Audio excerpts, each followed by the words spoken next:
From the WGLT Newsroom, I'm Lindsay Jones.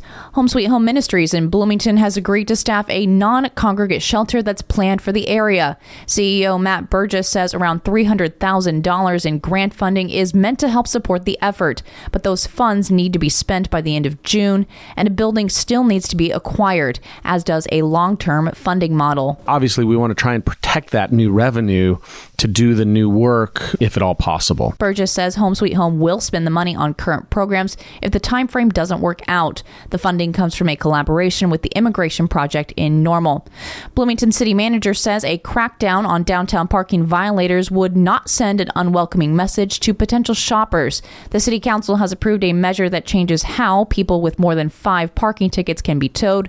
Jeff Durgan says towing will only come with due warning. No one is going to just have their vehicle towed. There's a notice provision, the requirement. They're going to have an opportunity to dispute it with the city.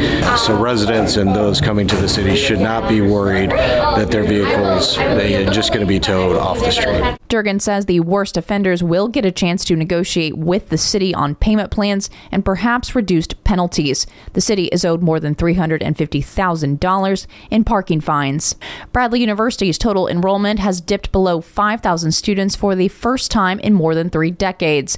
Total enrollment this fall is down about 8% to roughly 4,800 students. That's down from 5,200 students last year. It's the lowest overall enrollment Bradley University has posted since at least 1990. The first golfer to headline the Red Cross Evening of Stars says he wants to see the sport do more to attract younger players.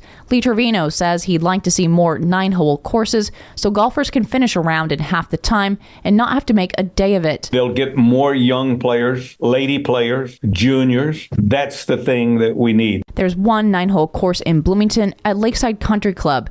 The Evening of Stars dinner is October 24th at ISU's Brown Ballroom. I'm Lindsay Jones.